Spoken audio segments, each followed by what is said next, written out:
গরিবরা 500 বছর আগে জান্নাতে যাবে ধনীদের চাইতে। গরিবরা জান্নাতে চলে যাচ্ছে, আর আপনার ধনীদেরকে ধন সম্পদের হিসেবের জন্য দাঁড় করিয়ে রাখা হবে। যাকাত দেওয়ার নাম নাই, উঁচু উঁচু বিল্ডিং নির্মাণের প্রতিযোগিতা চলছে। দুনিয়ার জীবনে টিকে থাকার জন্য এত কিছুর প্রয়োজন আছে? নবী সাল্লাল্লাহু আলাইহি ওয়াসাল্লাম বলছেন যে দুনিয়াতে তুমি থাকো মুসাফিরের মতো, প্রয়োজন পূরণ হয়ে গেছে, যথেষ্ট। হ্যাঁ, অবশ্যই আমরা যদি সামর্থ্য থাকে 10 তলায় ইসলামিক কোনো প্রতিষ্ঠান গড়ে তুলবো, কোনো সমস্যা আছে? দিনের বড় মার্কাজ গড়ে তুলবো, ইনশাআল্লাহ, কোনো সমস্যা? নিজে বাঁচার জন্য, ভোগ বিলাসের জন্য দুনিয়া থেকে মত্ত হয়ে থাকা যাবে? দুনিয়ার নেশা যাকে পেয়ে গেছে, আলী রাদিয়াল্লাহু আনহু বলেছেন, দুনিয়ার নেশা যাকে পেয়ে গেছে তার নেক আমল কমে গেছে। তিনি বলছেন দুনিয়ার সাপের মতো, টাচ করতে মনে হবে খুব সফট, নরম।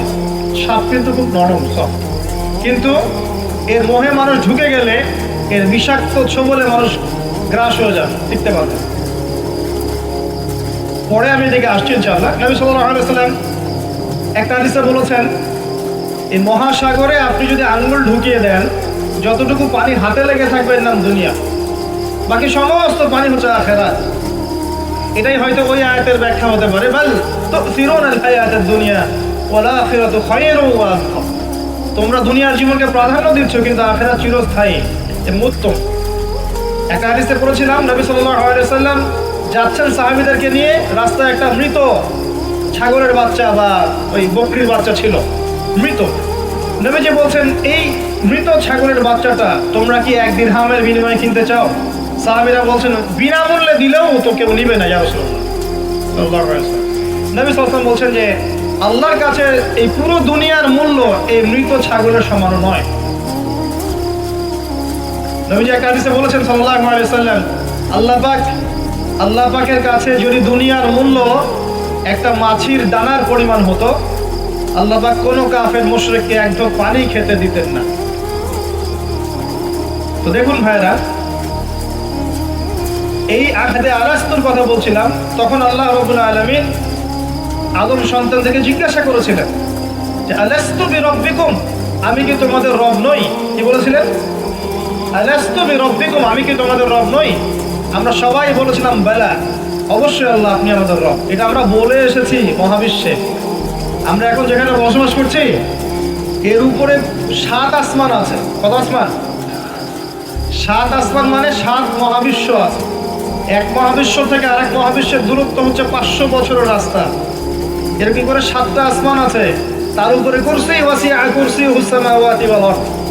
তার উপরে আছে মহাসাগর, যার গভীরতা 500 বছরের পথ। তার উপরে আছে আরশে আজিম, যে আরশ বহন করে নিয়ে আসবে মাত্র 8 জন ফেরেশতা। কতজন? আরশের উপরে আল্লাহ রাব্বুল আলামিন সমুন্নত। আল্লাহু আকবার যে আমরা বলি, আল্লাহ পাক যে কত বড় এখন চিন্তা করেন। আপনি যদি এই পৃথিবীটা ঘুরে দেখতে পারেন বা আল্লাহ পাকের নিদর্শনগুলো ঘুরে দেখতে পারেন, এই প্রকৃতি, এই নদী, সমুদ্র, পাহাড়, ফুল ইত্যাদি, আপনার কলব যদি জিন্দা থাকে, আপনি বুঝতে পারবেন যে আল্লাহ রাব্বুল আলামিন শুধু সবচেয়ে মহান সত্তাই নন, বরং সবচেয়ে সেরা শৈল্পিক সত্তা। এত নিপুণতা, মানে আল্লাহ পাকের গায়রত, মর্যাদা, আল্লাহ রাব্বুল আলামিনের যে রুচিবোধ এত উচ্চ মানের। আজকে সকালে গোলাপ ফুল দেখছিলাম। কি ফুল ভাই? ফুল টুল দেখেন মাঝে মাঝে? গার্লফ্রেন্ডকে দেন নাকি? ওয়াইফকে দিবেন? কাকে দিবেন? বাসায় ওয়াইফকে দিবেন। ওয়াইফকে দিবেন, দিয়ে ভালোবাসার ইজহার করবেন, বলবেন আমি তোমাকে অনেক ভালোবাসি। মেয়েরা এগুলোই চায় যে আপনি তাকে প্রশংসা করেন, ভালোবাসেন, আদর মহব্বত করেন। তারা এগুলোই মনে মনে চায়, হয়তো আপনাকে তারা বলে না, কিন্তু তারা এটাই চায়। যদি আপনি করতে পারেন, ইনশাআল্লাহ তারা আপনার কন্ট্রোলে থাকবে। যদি কাঠখোট্টা হয়ে থাকেন সাংসারিক জীবনে, তাহলে দেখবেন রসকস কমে গেছে আর কি। তখন স্ত্রীও খুঁজবে আরেকটা হ্যান্ডসাম ছেলে, হ্যাঁ, ফোনে, ওই কলিগের ওখানে, ব্যাংকে, অন্য জায়গায়। এখন তো ফ্রি মিক্সিংয়ের যুগ।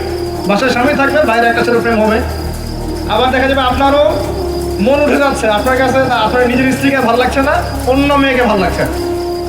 সাংসারিক জীবনটাকে মধুর রাখার জন্য নবী সাল্লাল্লাহু আলাইহি ওয়াসাল্লামের সুন্নতগুলো পালন করতে হয়।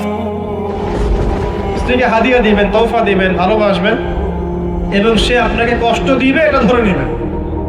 সে আপনাকে সারা জীবন কষ্ট দিবে এটা আপনি মাথায় সেট করে নেবেন। ইনস্টল দিবেন, সফটওয়্যার ইনস্টল দিই না আমরা, প্লে স্টোর থেকে অ্যাপস ইনস্টল করেন না, আপনার লাইফে একটা অ্যাপস ইনস্টল করবেন যে স্ত্রী আপনাকে কষ্ট দিবে।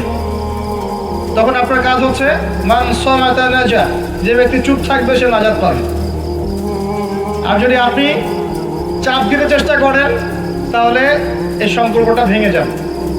হাদিস বলে দিই যেহেতু প্রসঙ্গটা এসে গেছে, যে ইবলিসের সিংহাসন হচ্ছে মহাসাগরের উপরে। কোথায়? মহাসাগর।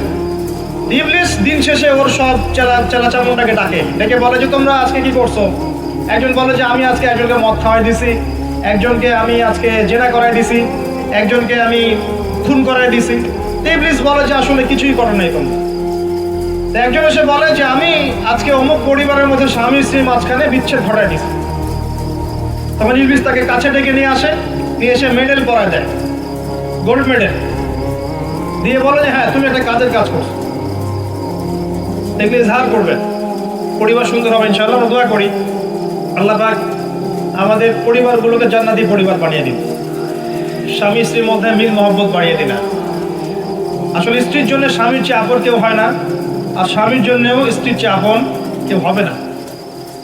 আবার স্ত্রীর অধিকার দিতে গিয়ে মাকে আবার ফেলে দিয়েন না, যার যার অধিকার তার তার জায়গায় সমানভাবে দিবেন ইনশাআল্লাহ। আপনি ইনসাফ কায়েম করবেন। মনে রাখবেন যে পুরুষ মানুষ কিন্তু বোকা।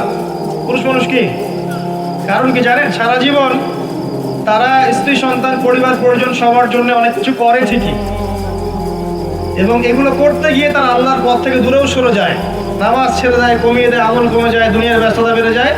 শেষ বয়সে সেই পুরুষ আবার একা হয়ে যায়। আল্লাহ রাব্বুল আলামিন আমাদের সবচেয়ে আপন সত্তা, বাকিরা আমাদের দুনিয়ার প্রয়োজন। এটা মাথায় রেখে চলতে হবে। আল্লাহ তৌফিক দান করুন, আমিন।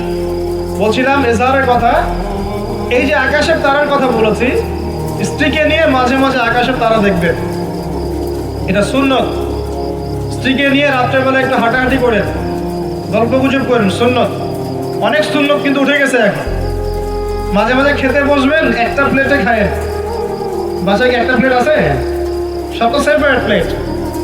একটা প্লেট, বড় প্লেট, এরকম বড় প্লেট আছে বাসায়? প্লেট বুঝতে পারছেন কি না? থালা থালা, এক প্লেটে খাওয়ার অভ্যাস করেন। নবী সাল্লাল্লাহু আলাইহি ওয়াসাল্লামের একটা হাদিস এমনও আসছে, আয়েশা রাদিয়াল্লাহু আনহা সম্পৃক্ত, একসাথে গোসলও করেছেন তারা। চিন্তা করা যায় এখন? একসাথে গোসলও করেছেন। আয়েশা রাদিয়াল্লাহু আনহা বলতেন যে আমার হাতের সাথে নবী সাল্লাল্লাহু আলাইহি ওয়াসাল্লাম হাত টাচ লাগতেছিল পানি নেওয়ার সময়। আমরা কারাকারি করতেছি পানি নেওয়ার সময়, কে আগে পানি নেবে। ইসলাম এর মধ্যে সবকিছুর সমাধান নাই। যদি আমরা সত্যি জানতাম যে ইসলাম কি জিনিস, আমরা কোশ্চেন গেলেও পশ্চিমাদের কাছে হাত পাততাম না। ইসলাম এমন একটা religion, complete code of life, যেখানে প্রতিটা বিষয়ের হেদায়েত আছে। এমনকি পরিবারের এই ছোট ছোট বিষয়গুলো, স্ত্রীকে মাঝে মাঝে হাতে খাইয়ে দিবেন, সুন্নত, নেকি পাবেন। সবচেয়ে উত্তম খরচ সেটা, যেটা আপনি আপনার পরিবারের পিছনে করেন। আকাশে মাঝে মাঝে তারা এবং চাঁদ দেখবেন স্ত্রীকে নিয়ে। এইখান থেকে কথা এদিকে এসেছে। কেন তারার সাথে তুলনা করছি জানেন? তারাগুলো শুধু তারাই নয়, যারা অ্যাস্ট্রোনমি সম্পর্কে কিছু পড়াশোনা করেছে তারা জানে যে এই তারাগুলোর পজিশন এত নিখুঁত যে একটা যদি সামান্য ডানে ভাবে সরে যায়, একটু 19-20 হয়ে যায়, মহাবিশ্বের এই মহাবিশ্বের যে মাধ্যাকর্ষণ শক্তি, অভিকর্ষ বল, এটা কলাপস করে ভেঙে পড়ে যাবে। পৃথিবী আর চাঁদের ডিস্টেন্স আছে না? চাঁদ যদি একটু পিছিয়ে যায়, হ্যাঁ, এই জোয়ার ভাটা যেটা হচ্ছে সমুদ্রে, এটার ভারসাম্য নষ্ট হয়ে যাবে। সূর্য আর পৃথিবীর একটা ডিস্টেন্স আছে না? সূর্য যদি এক ইঞ্চি সামনে চলে আসে, এক হাত সামনে চলে আসে, পৃথিবীর অর্ধেকের বেশি অংশ মরুভূমি হয়ে যাবে। আর যদি সূর্য এক হাত পিছনে চলে যায়, অল্প একটু পিছনে চলে যায়, তাহলে পৃথিবীর একটা বড় অংশ বরফে ঢেকে যাবে।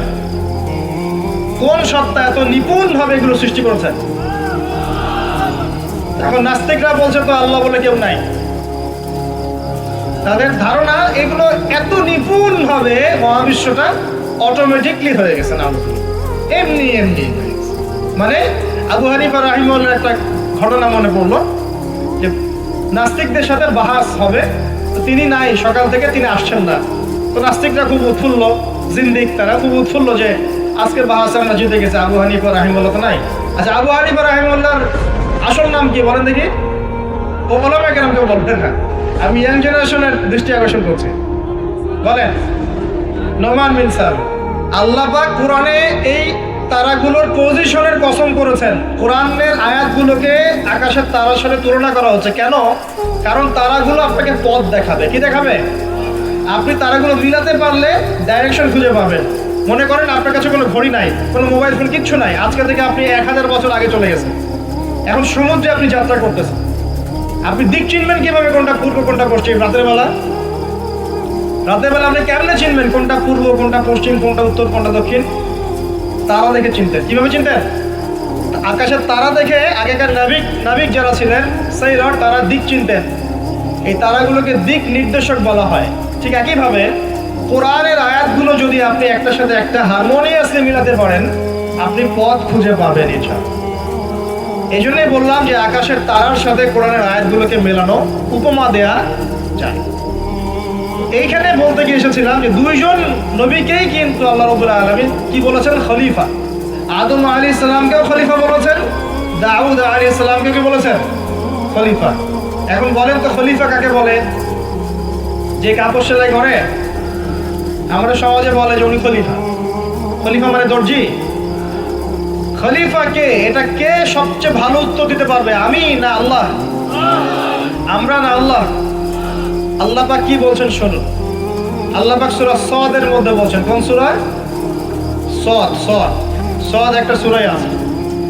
এই সূরার মধ্যে 24 থেকে 26 নম্বর আয়াত পড়ে দেখবেন। আল্লাহ পাক বলছেন, ইয়া দাউদ, হে দাউদ আলাইহিস সালাম, ইন্না জাআলনাকা খলিফাতান ফিল আরদ। হে দাউদ, আমি বা আমরা তোমাকে পৃথিবীতে খলিফা করেছি। কি করেছি? তোমার কাজ কি? তোমার কাজ হচ্ছে ফাহকুম বাইনান নাস বিল হক। তোমার কাজ হচ্ছে মানুষের মাঝে, এই যে জনসাধারণের মাঝে হকের মানদণ্ডে বিচার ফয়সালা করবে। সুবহানাল্লাহ। একজন খলিফার কাজ কি তাহলে? জনসাধারণের মাঝে হকের মানদণ্ডে, ন্যায়ের মানদণ্ডে বিচার ফয়সালা করলে সে আল্লাহর খলিফা হবে। যদি অন্যায়ের মানদণ্ডে বিচার ফয়সালা করে, সে শয়তানের খলিফা হবে। কথা কি বুঝতে পারছেন? এই খলিফা শব্দ আল্লাহ পাক প্রয়োগ করেছেন দাউদ আলাইহিস সালামের ক্ষেত্রেও এবং আদম আলাইহিস সালামের ক্ষেত্রেও। আদম আলাইহিস সালামকে আল্লাহ পাক কি বলছেন? ওয়া ইয ক্বালা রাব্বুকা লিল মালাইকা ইন্নী জাঈলুন ফিল আরদি, বলেন খলিফা। তাহলে আদমকেও খলিফা বললেন না আলাইহিস সালাম? তো আদম আলাইহিস সালাম পৃথিবীতে এসে কি আল্লাহর বিধান ছাড়া অন্য কারো বিধান দিয়ে বিচার ফয়সালা করেছেন কিনা? আর দাউদ আলাইহিস সালাম যখন জেরুজালেমের বাদশা ছিলেন, সেখান থেকে তিনি কি আল্লাহর বিধান ছাড়া অন্য কোনো বিধান দিয়ে ফয়সালা করেছিলেন কিনা? উত্তর দেন। আল্লাহ পাক সূরা মাইদায় উল্টা কথা বলছেন। আল্লাহ পাক বলেন, ওয়া মান লাম ইয়াহকুম বিমা আনজালাল্লাহ ফাউলাইকা হুমুল কাফিরুন। এটা 44 নম্বর আয়াত। 45-এ বলছেন ফাউলাইকা হুমুল ফাসিকুন। 47-এ গিয়ে বলছেন ফাউলাইকা হুমুজ জালিমুন। তিনটা বলছেন, বা প্রথমে কাফিরুন, তারপর জালিমুন, তারপর ফাসিকুন। তিনটে কথাই আল্লাহ বলছেন যে ব্যক্তি বা যারা আল্লাহর নাজিলকৃত বিধান দ্বারা বিচার ফয়সালা করছে না, তারা ফাসিক, তারা জালেম, তারা কাফির। কে বলেছেন? আমাদের কথা। এখানে দুটো বিষয় চলে আসবে। এক, কেউ যদি মনে করে যে আল্লাহর বিধানগুলো এই যুগে চলে না, ওই যুগে চলতো, এই যুগে চলে না, এই যুগে আমরা যা বুঝি এটাই সেরা, তাহলে নিঃসন্দেহে সে কুফরিতে লিপ্ত আছে। কোনো সন্দেহ আছে? আর কেউ যদি মনে করে যে না, আল্লাহর বিধানই চূড়ান্ত, এটাই সর্বোচ্চ, কিন্তু পরিবেশ পরিস্থিতি বিবেচনায় আমি ইমপ্লিমেন্ট করতে পারছি না, সে ব্যক্তির কথা আলাদা। কথা কি বুঝতে পারছেন? আমাদের আকীদা পরিষ্কার করতে হবে না? তাহলে এখানে আপনি খলিফার সংজ্ঞা পেলেন, খলিফার কাজ কি সেটাও পেলেন। আরো একটা কথা আল্লাহ পাক বলেছেন দাউদ আলাইহিস সালামকে, সেটা হলো ওয়ালা তাত্তাবিউল হাওয়া, তুমি তোমার প্রবৃত্তির অনুসরণ করো না। প্রবৃত্তি মানে কি? মন যা চায় তার অনুসরণ করো না। ফায়ুদিল্লাকা আন সাবিলিল্লাহ, তাহলে এই অনুসরণ তোমাকে আল্লাহর পথ থেকে বিচ্যুত করে দিবে। ইন্নাল্লাযীনা ইউদিল্লুনা আন সাবিলিল্লাহি লাহুম আযাবুন শাদীদ বিমা নাসু ইয়াওমাল হিসাব। যারা নিজের মন গড়া প্রবৃত্তির অনুসরণ করেছে তারা আল্লাহ পাকের সরল পথ থেকে বিচ্যুত হয়ে গেছে এবং আল্লাহ পাক তাদেরকে কঠিন শাস্তি দিবেন, কারণ তারা কিয়ামতের দিনটাকে ভুলে গেছে। প্রিয় ভাইরা, আমরা ওয়াদা করে এসেছি আল্লাহর কাছে। কি ওয়াদা করেছি? যে আল্লাহ আমাদের রব। তাহলে দুনিয়াতে আসার পর কি আমরা আল্লাহর সাথে শিরিক করতে পারবো? আল্লাহর বিধান ছাড়া অন্য কারো বিধান মানতে পারবো? আল্লাহ পাকের হালালকে হারাম করতে পারবো? আল্লাহর হারামকে হালাল করতে পারবো? নাকি আমাদের উচিত হবে আল্লাহর সমস্ত বিধানের সামনে আত্মসমর্পণ করা? কোনটা? ইসলাম মানে কি? বলবে শান্তি। ঠিক আছে, শান্তি একটা শব্দের অর্থ হয়। ইসলাম শব্দের প্রকৃত অর্থ হচ্ছে আত্মসমর্পণের মধ্য দিয়ে শান্তি অর্জন করা। আল্লাহর হুকুম আহকামের সামনে আত্মসমর্পণের মধ্য দিয়ে কি করা? শান্তি অর্জন। আত্মসমর্পণ কেমন হবে? একটা ফয়সালা আল্লাহ পাক দিলেন, এখন আমি চিন্তা করব যে এই নামাজ পড়তে আল্লাহ পাক বলেছেন, আমি চিন্তা করছি যে নামাজ কেন পড়বো, নামাজ পড়ার কি দরকার, এর বৈজ্ঞানিক উপকারিতা কি, হ্যাঁ নামাজ পড়লে এর পিছনে দর্শন কি, এর পিছনে যুক্তি কি, এইসব তন্ত্র মন্ত্র ঘেটে যদি আপনি নামাজ পড়েন, পরিপূর্ণ আত্মসমর্পণ হয় না। কখন হবে? আল্লাহ বলেছেন সামি'না আতা'না, আল্লাহ বলেছেন না নামাজ পড়তে 5 ওয়াক্ত, ব্যাস নামাজ পড়ো।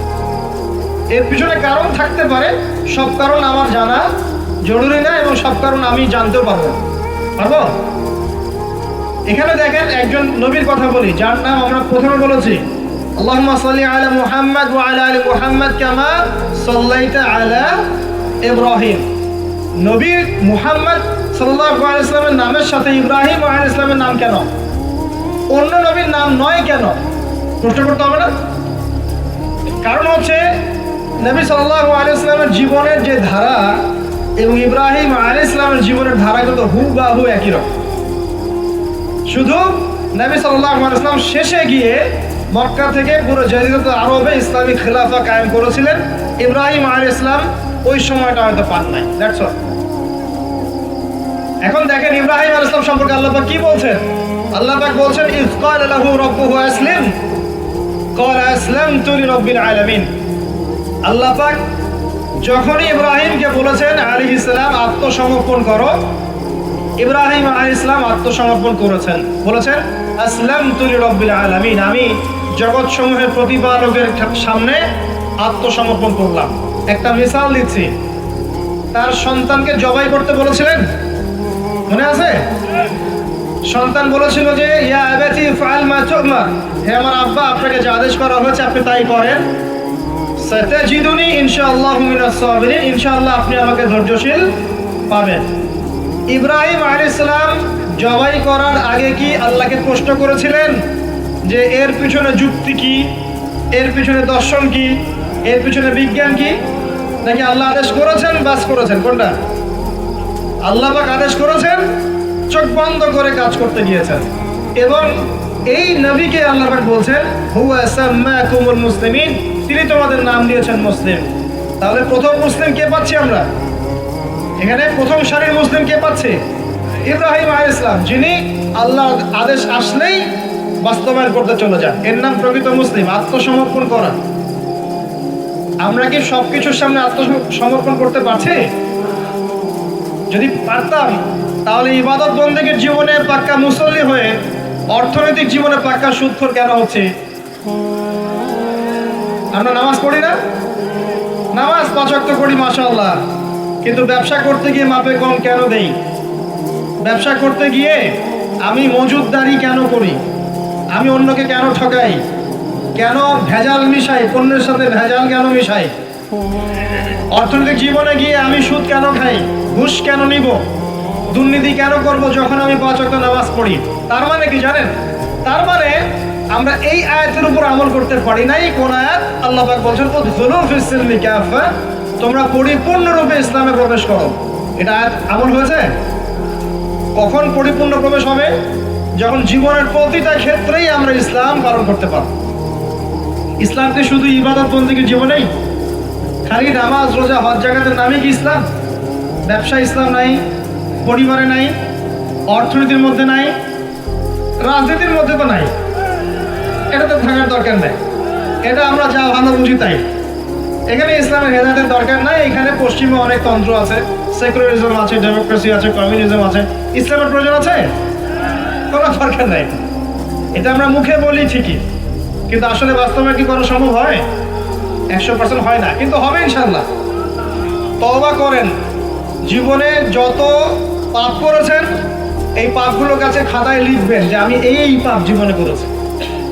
মনে করেন, নিজের সাথে অনেস্ট হবেন, আয়নার সামনে দাঁড়াবেন, চোখ বন্ধ করে রাত্রেবেলা শুয়ে চিন্তা করবেন যে আমার তো বয়স হয়ে গেল 30, 40, 50, সারা জীবনে কি কি বড় বড় পাপগুলো করেছি। চিন্তা করে দেখবেন আপনি খুঁজে পাবেন। আমি দোয়া করি যে আপনি খুঁজে না পান, কিন্তু পাবেন ইনশাআল্লাহ। আপনি বহু নামাজ আপনি পড়েন নাই, কাজা করেছেন। বহু রোজা আপনি রাখেন নাই। যাকাত ফরজ হয়েছে সেই কবে আপনি দেন নাই। হ্যাঁ, হজ ফরজ হয়ে গেছে কবে করছেন না, করেন নাই। বোনের সম্পত্তি দেন নাই, প্রতিবেশীর সম্পত্তি মেরে খেয়েছেন। কোনো ক্ষেত্রে দেখা যেতে পারে, এটাও হতে পারে এমনটাও যে আপনি জনগণের সম্পদও মেরে খেয়েছেন।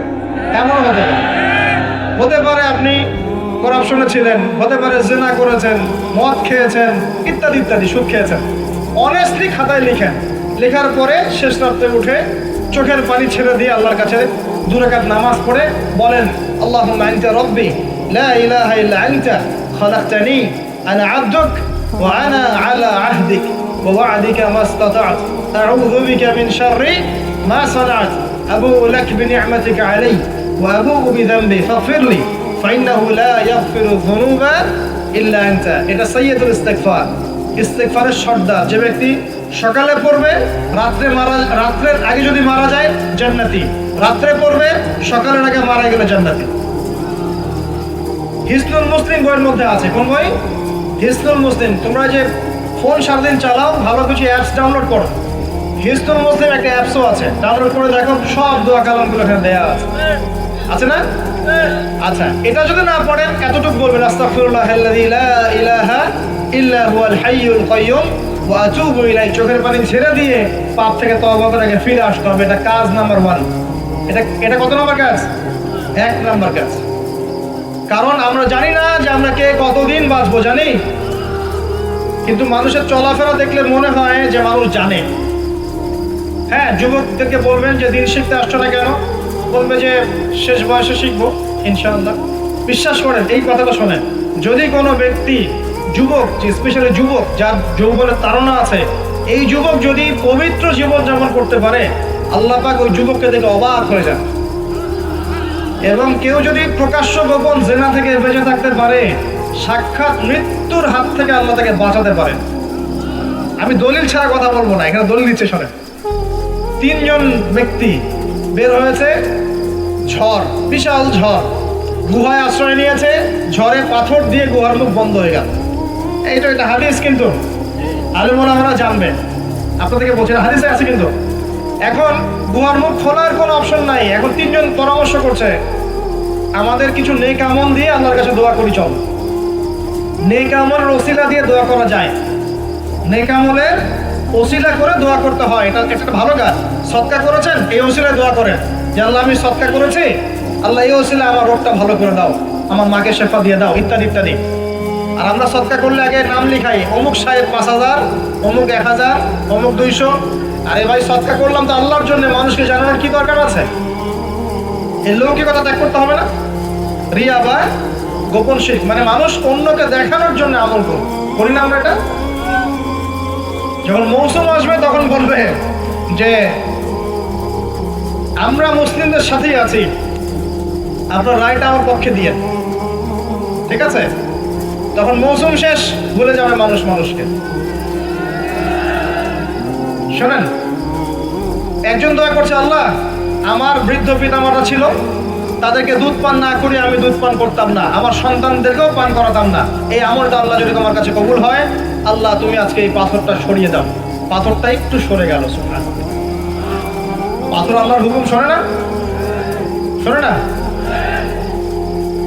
আগুন আল্লাহর হুকুম শোনে নাই? ইব্রাহিম আলাইহিস সালামকে ফেলা হচ্ছে, আল্লাহ পাক বললেন না ইয়া নার কুনি বারদান ওয়া সালামান আলা ইব্রাহিম, আগুন ঠান্ডা হয়ে যায়নি? এই প্রকৃতি আল্লাহর কথা শোনে? দুইটা মাখলুক আল্লাহর কথা খালি শোনে না। দুইটা মাখলুক আছে আল্লাহর কথা শোনে না। এক নাম্বার হচ্ছে মানুষ, আর দুই নাম্বার কি? জিন। আর এই জন্য এই দুই শ্রেণীর ব্যাপারে আল্লাহ পাক বলেছেন ওয়ালাকাদ যারানা লিজাহান্নামা কাসীরাম মিনাল জিন্নি ওয়াল ইনস, আমি জাহান্নাম পরিপূর্ণ করব প্রচুর মানুষ আর জিন দ্বারা। নাউযুবিল্লাহ। আগে মনে করতাম যখন বয়সটা আরো কম ছিল যে আল্লাহ পাক মানুষকে কিভাবে জাহান্নামে দিতে পারবেন, আল্লাহ পাক গফুর রহিম। এখন বুঝতে পারছি পরিবেশ দেখে, এই বিশ্ব বৈশ্বিক প্রেক্ষাপট দেখে গবেষণা করে পড়াশোনা করে যে জাহান্নামে যাওয়ার উপযুক্ত যদি কোনো প্রাণী থেকে থাকে সেটা হচ্ছে মানুষ। জাহান্নামে যাওয়ার জন্য উপযুক্ত কোনো প্রাণী এই মহাবিশ্বে থাকে সেটা হচ্ছে মানুষ। এই জন্য আল্লাহ রসুল একটা হাদিসে বলেছেন 1999 জন মানুষ যাবে জাহান্নাম, মানে নাউযুবিল্লাহ। আবার এমনও হাদিস আছে যে বিনা হিসেবে 70,000 মানুষ যাবে জান্নাতে, কোনো হিসাব নাই, বিনা হিসাবে জান্নাত। আবার একটা হাদিসে আসছে প্রত্যেক হাজারের সাথে 70,000 করে। সাহাবীরা খুশি হয়ে গেলেন যখন তারা জানলেন যে বেশিরভাগ জান্নাতি হবে উম্মতে মুহাম্মাদের। সুবহানাল্লাহ। উম্মতে মুহাম্মাদের জান্নাতে যাওয়ার একটা হাদিস বলে দেব, একটা হাদিসের আমল করতে পারবেন? মেরাজের রাতে নবী সাল্লাল্লাহু আলাইহি ওয়াসাল্লামকে আল্লাহ পাক ওয়াদা করেছেন, হে মুহাম্মদ সাল্লাল্লাহু আলাইহি ওয়াসাল্লাম, তোমার উম্মতের মধ্যে যে কোনো ব্যক্তি যদি শিরিক না করে মারা যায়, আকাশ জমিন সমান পাপ থাকলেও আমি আল্লাহ তার সামনে আসমান জমিন সমান ক্ষমা নিয়ে হাজির হব। শিরিক না করে মারা গেলেই জান্নাতে যাবে ইনশাআল্লাহ। যদি সে চুরিও করে, জেনাও করে, ইনশাআল্লাহ আল্লাহ তার কাছে শাস্তি দিয়ে তাকে মাফ করে দিবেন। মৃত্যুর যন্ত্রণায় অনেক গুনাহ মাফ হয়ে যাবে ইনশাআল্লাহ। কবরের আযাবে অনেক পাপ মাফ হয়ে যাবে ইনশাআল্লাহ। আবার হাসরের মাঠেও মানুষ দাঁড়া থাকবে 50,000 বছর, এই কষ্টেই অনেক গুনাহ মাফ হয়ে যাবে ইনশাআল্লাহ। আল্লাহ পাক তার রহমতের চাদরে ঢেকে নেবেন, ইনশাআল্লাহ গুনাহ মাফ হবে। শিরকের পাপে যাওয়া যাবে না, আল্লাহ তৌফিক দান করেন। আরেকজন ব্যক্তি বলছে, আল্লাহ একজন কৃতদাস ছিল আমার, সেই কৃতদাসকে সেই কৃতদাস আমার কাছে কিছু টাকা পেত। কি পেত? তো সেই টাকা দিয়ে আমি গবাদি পশু কিনেছিলাম। এই গবাদি পশু অনেক বংশবৃদ্ধি হয়েছে। অনেক দিন পর সে এসে বলছে আমার টাকা দাও। তা আমি বলেছিলাম সব এই গবাদি পশু তোমার, সব নিয়ে যাও। সে বলছিল যে আমার সাথে ঠাট্টা মশকরা করছো না। তখন সেই ব্যক্তি বলছে, না ঠাট্টা করছি না, তোমার টাকা থেকে কিনেছিলাম, এর বংশবৃদ্ধি হয়েছে, সবই তোমার, তুমি নিয়ে যাও। তিনি বলছেন, আল্লাহ এই দানটা যদি তোমার কাছে পছন্দ হয়ে থাকে, আল্লাহ আজকে এই মুখটা তুমি সরিয়ে দাও, পাথরটা সরিয়ে দাও। পাথর একটু সরে গেল। আরেকজন ব্যক্তি যার কথা আমি আপনাকে বলছি, এই যে গোপন পাপ, জেনা, free mixing, girlfriend boyfriend culture, এই সংস্কৃতির মধ্যে যারা আছেন তাদের জন্য এই লাইনটুকু। এই ব্যক্তি বলছেন, হে আল্লাহ আমার একজন চাচাতো বোন ছিল। কে ছিল? কাজিন চাচাতো বোন। সে খুবই সুন্দরী ছিল, মাশাআল্লাহ। আল্লাহ পাক মেয়েদেরকে চমৎকার সৌন্দর্য দিয়ে সৃষ্টি করেছেন, করেন নাই? যুইয়িনা লিন-নাস হুব্বুশ শাহাওয়াতি মিনান নিসা, মেয়েদের মধ্যে পুরুষদের সবচেয়ে বেশি খায়েশাত আছে, ফায়েশাত আছে, মানে খায়েশ, প্রবৃত্তির তাড়না আছে, সৌন্দর্য আছে, চাওয়া। তো চাচাতো বোনকে আমি খুব ভালোবাসতাম এবং আমি তাকে পেতে চাইতাম। একদিন সে আমাকে শর্ত দিল, 100 স্বর্ণ মুদ্রা দিলে আমি রাজি। বুঝতে পারছেন কথা কি? ব্যাখ্যা করতে হবে। 100 স্বর্ণ মুদ্রা দিলে আমি রাজি আছি। ওই যে বলে নিজের পায়ে দাঁড়াও, একটা চাকরি করো, তারপরে আমি রাজি। বলেনি আপনাকে? একটু টাকা পয়সা আর্ন করো, তারপর আমি তোমারই। আর এই করতে করতে প্রত্যেক দিন আপনার কাছ থেকে মনে করেন প্রত্যেক ডেটে 1000-1200, 1000-2000 খাইতেই আছে। আর আপনি তো সদকা জারিয়া করতেছেন নাকি? এটা সদকা জারিয়া না গুনাহে জারিয়া? এইবার এই ব্যক্তি প্রচন্ড পরিশ্রম করে 100 স্বর্ণ মুদ্রা জোগাড় করলো। বাপরে বাপ, কি একটা অবস্থা! তারপরে সে 100 স্বর্ণ মুদ্রা এনে এই চাচাতো বোন, এই পাথরটা পুরোটাই সরে গেল। আমি দলিল দিলাম আপনাকে যে দেখেন, যদি আপনি জেনা থেকে দূরে থাকতে পারেন, আল্লাহ পাক আপনার সব পাপ মাফ করে দিবে ইনশাআল্লাহ। আল্লাহ পাক আপনাকে সাক্ষাৎ মৌতের মতো বিপদ থেকে বাঁচাতে পারবেন। প্রিয় ভাইরা, তাহলে আমাদের প্রথম কাজ তওবা করে ফিরে আসা। দ্বিতীয় কাজ হচ্ছে একজন ব্যক্তিকে আদর্শ মেনে পুরো জীবনটা তার আদর্শে করে তোলা। উঠা বসা, চলা ফেরা, ঘুম, খাওয়া দাওয়া, এভরিথিং পারবেন। চেহারা, সুরত, চুল টুল সবকিছুই। দাড়ি থাকবে চেহারায়, গর্বের সাথে দাড়ি রাখবেন, গর্বের সাথে বুক ফুলিয়ে দাঁড়িয়ে রাখবেন। তাকওয়ার লেবাস পরবেন, পোশাক পরবেন, ঠিক আছে। মুখ ছোট করে ফেলবেন, টাকনুর উপরে কাপড় উঠিয়ে ফেলবেন, ঠিক আছে। লেবাস, পোশাক, কথাবার্তা, আমল, আকীদা, আখলাক সবকিছু কার মতো হবে?